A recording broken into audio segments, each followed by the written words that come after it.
पुराने वक्तों की बात है, जब जिंदगी सादा और लोग अपनी मेहनत पर गुजारा करते थे। एक सुनसान सहराई इलाके में शहर की चहल पहल से दूर दो दोस्त रहा करते थे। एक का नाम जमाल था और दूसरे का अली। दोनों पेशे से मजदूर थे, सादा दिल और मेहनती, मगर दौलत और वसाइल की दुनिया से काफी दूर। हर सुबह वो सूरज निकलने से पहले ही मजदूरी के लिए रवाना हो जाते।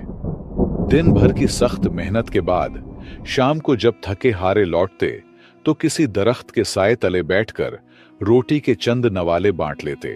उनकी दोस्ती में सादगी, खुलूस और एक खामोश सी वफादारी झलकती थी। लेकिन वक्त हमेशा एक सा नहीं रहता। एक दिन ऐसा आया जब उनके दरमियान एक सख्त झगड़ा हो गया। बात इस कदर बढ़ गई कि वो काजी के पास जा पहुंचे ताकि फैसला किया जा सके। झगड़े की वजह यह थी कि उन्हें मजदूरी का जो मुआवजा मिला था उस पर दोनों ने अपने अपने हक का दावा कर दिया। जमाल का कहना था, ज्यादा मेहनत मैंने की है, लिहाजा ज्यादा हिस्सा मेरा बनता है। अली ने फौरन जवाब दिया, मैंने भी काम बराबर से किया है, बल्कि ज्यादा, इसलिए मुझे ज्यादा मुआवजा मिलना चाहिए। कादी इन दोनों की बातें सुनकर हैरान रह गया। दोनों एक दूसरे पर इल्जाम लगा रहे थे और अपने हक का दावा कर रहे थे। वो दोनों कसम खाने पर भी तैयार थे।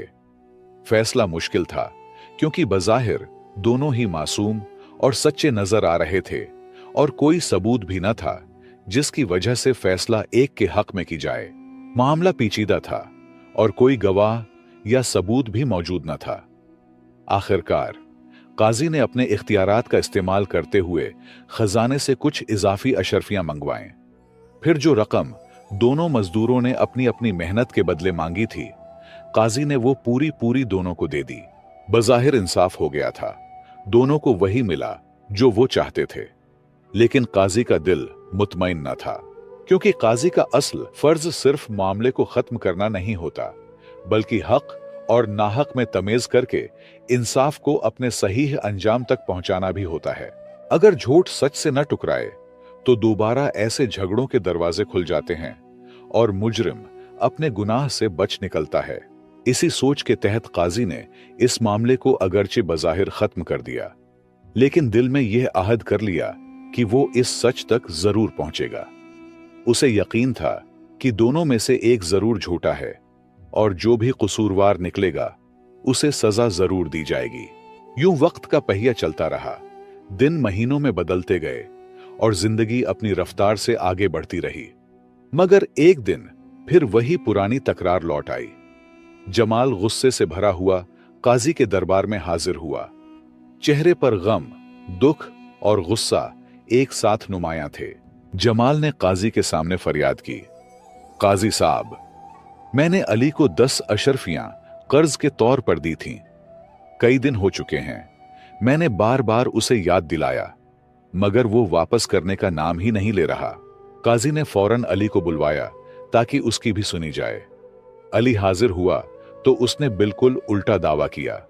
बोला, काजी साहब, ये तो उल्टा मुझे झूठा बना रहा है। असल में मैंने उसे 10 अशरफियां कर्ज दी थीं। अब ये चालाकी से कहता है कि मैंने उससे कर्ज लिया है और ऊपर से 10 मजीद अशरफियां मांग रहा है। इंसाफ कीजिए काजी साहब। जमाल झट से बोल उठा, देखिए काजी साहब, कैसा झूठ बोल रहा है ये शख्स। मुझसे कर्ज लिया और अब उल्टा इल्जाम भी लगा रहा है। मेरा कर्ज वापस करने की बजाय अब मुझे ही धोखा देने लगा है। काजी दोनों को बगूर देखता रहा। मामला पहले से भी ज्यादा पेचीदा था। दोनों अपनी अपनी बात पर बज़द थे और दोनों ही खुद को सच्चा और दूसरे को झूठा साबित कर रहे थे। झूठ और सच के दरमियान फिर से एक दुंड चा गई थी, जिसे चीरकर असल हकीकत तक पहुंचना आसान न था। काजी ने जब यह नया मुकदमा सुना तो एक बार फिर उलझन में पड़ गया। अब की बार मामला सिर्फ मजदूरी या साबिका तनाजा नहीं था, बल्कि कर्ज जैसी नाजुक चीज का सवाल था और दोनों का दावा एक दूसरे की जद में था। काजी बार बार सोचने लगा, आखिर कौन झूठ बोल रहा है और सच तक कैसे पहुंचा जाए। आखिरकार काजी ने एक खास तदबीर इख्तियार करने का फैसला किया। उसने दोनों फरीकैन को एक दिन की मोहलत दी और कहा कि कल आकर दोबारा पेश हो जाओ। उसी रात काजी ने आम लोगों जैसे कपड़े पहने, चेहरा छुपाया और बेस बदलकर चुपके से जमाल के घर के करीब जा पहुंचा। माहौल पर शाम का सन्नाटा छाया हुआ था। गली सुनसान थी और आसपास कोई नजर न आ रहा था। काजी ने अपने साथ एक थैला लिया जिसमें 50 अशरफियां थीं। उसने वो थैला जमाल के दरवाजे के पास फेंका और खुद कुछ फासले पर जाकर बैठ गया ताकि देख सके आगे क्या होता है। कुछ ही देर बाद जमाल का दरवाजा खुला। वो बाहर निकला और जब उसकी नजर जमीन पर पड़े, थैले पर पड़ी, तो वो चौंक गया। तेजी से आगे बढ़ा, थैले को उठाया, इधर उधर देखा और फौरन दरवाजे के अंदर चला गया और पीछे से दरवाजा बंद कर लिया। कादी ने खामोशी से यह सारा मंजर देखा और फिर वहां से चुपचाप उठकर अली के घर की तरफ बढ़ा। वहां भी इसी तदबीर को दोहराया। दोनों ने थैले को लेकर घर गए। अब काजी ने दूसरा रास्ता इख्तियार किया। रात का अंधेरा छा चुका था। बादलों की गिनगिर्ज सुनाई दे रही थी और फिजा में ठंडी हवा के झोंके चल रहे थे। काजी ने अली के दरवाजे पर जाकर आहिस्ता से दस्तक दी। थोड़ी ही देर में दरवाजा खुला और अली सामने आ गया। काजी ने नरमी से कहा, भाई साहब, मैं एक गरीब मुसाफिर हूं। बारिश होने वाली है और मेरे पास सर छुपाने को कोई जगह नहीं। क्या तुम मुझे एक रात के लिए पनाह दे सकते हो? अली ने काजी को गौर से देखा, मगर चूंकि काजी ने बेस बदला हुआ था, वो उसे पहचान न सका। अली ने बेझिझक दरवाजा पूरा खोला और कहा, आइए भाई, आप जैसे मुसाफिर के लिए मेरा घर हाजिर है। बारिश में बाहर रहना कहां का इंसाफ है। काजी को अंदर ले जाया गया। कमरे में सादगी और मेहमान नवाजी का माहौल था। अली ने अपने अंदाज में बातें शुरू की। काजी से उसका हाल अहवाल पूछा और खुद भी अपने घर की हालत, रोजमर्रा की मेहनत और जिंदगी के मामूलात के बारे में बताया। फिर अली ने मेहमान नवाजी का सबूत देते हुए सादा सा खाने का बंदोबस्त किया। दोनों ने मिलकर खाना खाया। काजी ने हर लम्हा अली के रवैये को गौर से देखा, दिल में नोट करता रहा। खाने के बाद काजी ने जेब पर हाथ फेरा, फिर अचानक चेहरे पर परेशानी तारी की और हैरत से बोला, या अल्लाह, ये क्या हो गया मेरे साथ? अली फौरन परेशान होकर बोला, क्या हुआ भाई साहब, खैरियत तो है?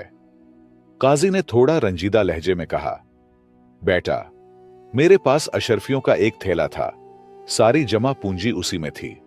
लगता है कहीं रास्ते में गिर गया या चोरी हो गया। अब मैं क्या करूं? मेरा तो सब कुछ उसी में था। अली ने काजी की बात सुनी और थोड़ा सोचकर बोला, भाई साहब, मुझे रास्ते से एक थैला मिला है, लेकिन उससे पहले यह बताएं, इसमें कितनी अशरफियां थीं और कैसी दिखती थीं? काजी ने इत्मीनान से जवाब दिया, बेटा, इस थैले में तकरीबन 50 अशरफियां थीं, सोने की। मेरी तमाम पूंजी इसी में थी। अली फौरन उठा, कमरे के एक कोने में गया जहां उसने थैला छुपाकर रखा था। उसने उसे खोला, गिना और देखा कि वाकई 50 अशरफियां मौजूद थीं। बगैर कोई सवाल किए उसने थैला वापस लाकर काजी को दे दिया। काजी ने दिल की गहराई से अली को देखा और उसकी ईमानदारी, मेहमान नवाजी और खुलूस से बेहद मुतासिर हुआ। वो दिल से दुआएं देने लगा, बेटा, तुम जैसे लोग दुनिया में कम होते हैं। अल्लाह तुम्हें इज्जत दे, रिज्क दे और सच्चाई पर कायम रखे। अली ने आजिजी से मुस्कुराकर सर झुका दिया। काजी उठने लगा तो अली ने अदब से कहा, भाई साहब, रात का वक्त है, अंधेरा है, बाहर बारिश भी हो सकती है। आप यहीं ठहर जाएं, सुबह चले जाना। मगर काजी ने नरमी से बहाना बनाकर कहा, नहीं बेटा, मुझे अभी जाना जरूरी है, एक काम बाकी है। और वो अली के घर से खामोशी से निकल गया। काजी अब सीधा जमाल के घर पहुंचा। वहां जाकर दरवाजा खटखटाया। अभी दस्तक दी ही थी कि अंदर से एक गुस्से भरी आवाज गूंजी, कौन हो तुम? इस वक्त रात में यहां क्या लेने आए हो? काजी ने तहम्मुल से जवाब दिया, भाई साहब, एक जरूरी काम है, बराहे करम दरवाजा खोलें, कुछ बात करनी है। जमाल गुस्से से दरवाजा खोलकर बाहर निकला और तेज लहजे में बोला, जल्दी बताओ, क्या काम है? रात के वक्त भी चैन नहीं है तुम लोगों को। काजी ने नरमी से कहा, भाई साहब, मैं एक मुसाफिर हूं, आज की रात गुजारने के लिए किसी पनाह की तलाश में हूं। क्या आपके घर में थोड़ी सी जगह मिल सकती है? जमाल ने बेरुखी से जवाब दिया, नहीं, मेरे घर में तो इतनी तंगी है कि हम खुद बमुश्किल सूते हैं। अगर तुम्हें भी रख लूं तो हम कहां जाएंगे? जाओ यहां से, मेरे पास कोई जगह नहीं है तुम्हारे लिए। काजी ने तहम्मुल से सर हिलाया और एक लम्हे बाद बोला, ठीक है भाई साहब, मैं चला जाता हूं, लेकिन एक और बात है। शाम को इसी गली में मेरा एक थैला गुम हो गया है। इसमें 50 अशरफियां थीं। मैं ज्यादा दूर नहीं गया था। मुझे शक है कि वो यहीं कहीं गिरा होगा। बहुत ढूंढ चुका हूं, मगर नहीं मिला। काजी की बातें सुनते ही जमाल का चेहरा तेज हो गया और वो फौरन बदतमीजी पर उतर आया। गुस्से से बोला, क्या बकवास है ये? तुम कहना क्या चाहते हो? अब मुझ पर इल्जाम लगाने आए हो? शर्म करो कुछ। यहां तो सिर्फ मेरा ही घर है और मैंने कोई थैला नहीं देखा। काजी की इस पूरी तहकीक, छानबीन और खामोश मुशाहदे के पीछे एक गहरा मकसद छुपा हुआ था, जिनसे आप बहुत कुछ सीख जाओगे। लिहाजा काजी रात के वक्त अली और जमाल के रवैये को बगूर देखने के बाद खामोशी से अपने घर वापस लौट आया। सारी रात उसने जो कुछ देखा और सुना वो दिल में महफूज कर लिया। अब फैसला करने का वक्त था। सुबह होते ही काजी दरबार में जा बैठा। दरबार में लोगों की आमद शुरू हुई और कुछ ही देर में जमाल और अली को भी दरबार में पेश कर दिया गया। काजी ने संजीदा लहजे में दोनों की तरफ देखा और कहा, मैं एक बार फिर तुम दोनों को खबरदार कर रहा हूं। अब मुझे सच और झूठ दोनों का पता चल चुका है। मेरे पास आंखों देखा सबूत मौजूद है जो मैं इनकार करने वाले के सामने पेश करूंगा। लेकिन अगर कोई अपनी गलती मान ले, सच सच बता दे, तो शायद उसके साथ नर्म रवैया इख्तियार किया जाए। सजा से बचने का यही वाहिद रास्ता है। यह सुनकर जमाल फौरन बोल उठा। उसका लहजा ऊंचा और जबरदस्ती से भरा हुआ था। काजी साहब, मुझे तो आपका पिछला फैसला बिल्कुल ठीक लगा था। मैं आज भी वही कहता हूं जो कल कहा था। इंसाफ चाहिए मुझे। झूठा सिर्फ अली है। काजी ने खामोशी से जमाल को देखा, फिर अली की तरफ रुख किया। अली ने अदब से सर झुकाया और कहा, काजी साहब, आपको इख्तियार है। फैसला आप ही करें कि कौन सच्चा है और कौन झूठा। हम दोनों ने अपनी बात कह दी। अब आप ही हक और बातिल के दरमियान फर्क करें। लिहाजा काजी ने जमाल की तरफ नरमी से देखते हुए कहा, बेटा, मैं तुम्हें एक आखिरी मौका दे रहा हूं। साफ साफ बता दो, सच क्या है? मगर जमाल जिद पर अड़ा रहा। वो मुसलसल अपनी पुरानी बात दोहराता रहा। काजी साहब, मैं सच्चा हूं। मैंने अली से कोई कर्ज नहीं लिया। काजी खामोशी से सुनता रहा, लेकिन वो सब कुछ जान चुका था। बिलाखिर काजी ने वो सब कुछ जाहिर कर दिया जो रात को उसने खुद अपनी आंखों से देखा था। काजी ने जमाल के घर पर अपने चुप कराने, तेला पींकने और फिर जमाल को तेला उठाकर अंदर ले जाते हुए सारा मामला बयान कर दिया। यह सुनते ही अली हैरत से काजी की तरफ देखने लगा और जमाल का चेहरा फक हो गया। मगर फिर भी वो अपनी बात पर कायम रहा और हठ धर्मी से बोला, काजी साहब, आप मुझ पर झूठा इल्जाम लगा रहे हैं। मैंने कोई तेला नहीं लिया और न ही अली से कर्ज लिया। अब काजी के लिए फैसला करना आसान हो गया था। उसने अली को तमाम इल्जामात से बरी कर दिया और जमाल पर झूठ बोलने और चोरी का जुर्म साबित होने पर सजा सुना दी। चंद दिन बाद जब जमाल सख्त मशक्कत वाली सजा का कुछ हिस्सा भुगत चुका था, तो काजी ने उसे बुलाया और नरमी से पूछा, बेटा, अब तो सजा काट रहे हो, सच बता दो, गलती किसकी थी? इस बार जमाल का सिर झुका हुआ था, लहजा टूटा हुआ और दिल नादिम। उसने धीरे से कहा, काजी साहब, गुनाहगार मैं ही हूं। मैंने अली से कर्ज लिया था और रात को वो तेला भी मैंने उठाया था। मैंने आपसे झूठ बोला। मैं शर्मिंदा हूं।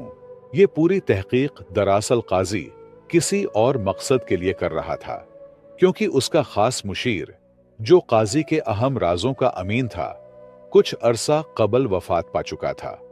काजी को एक ऐसे सच्चे और ईमानदार शख्स की तलाश थी जो न सिर्फ वफादार हो बल्कि उसकी कुर्बत और एतमाद का अहल भी हो। जब पूरी तहकीक के बाद काजी को यकीन हो गया कि अली ही सच्चा और बाकिरदार इंसान है, तो उसने अली को सरकारी तौर पर अपना मुशीर खास मुकर्रर किया। साथ ही उसे एक बड़ी तनख्वाह और एक खूबसूरत रिहाइश भी अता की। अली के लिए यह सब किसी ख्वाब से कम न था। वो जो कल तक मजदूरी करता था, आज काजी का करीब तरीन साथी बन चुका था। यह सब सिर्फ उसकी ईमानदारी, सच्चाई और सब्र का नतीजा था। और जमाल को झूठ और लालच के बदले जलालत की जिंदगी मिली। तो दोस्तों, ये कहानी हमें एक बहुत बड़ा सबक सिखाती है कि सच्चाई इंसान का सबसे कीमती ज़ेवर है। जो शख्स दिल से सच्चा और साफ होता है, वो चाहे कितना ही गरीब क्यों ना हो, वक्त आने पर अल्लाह ताला उसे इज्जत और कामयाबी जरूर अता करता है। सच्चाई की वसीले से ही आपको वही मकाम मिल सकता है जो आप इल्म और ताकत से हासिल नहीं कर सकते। अगर अली भी झूठ का सहारा लेता या काजी का तेला चुरा लेता, तो शायद वो भी आज इबरत का निशान होता। हमें हमेशा याद रखना चाहिए कि सच्चाई ही तरक्की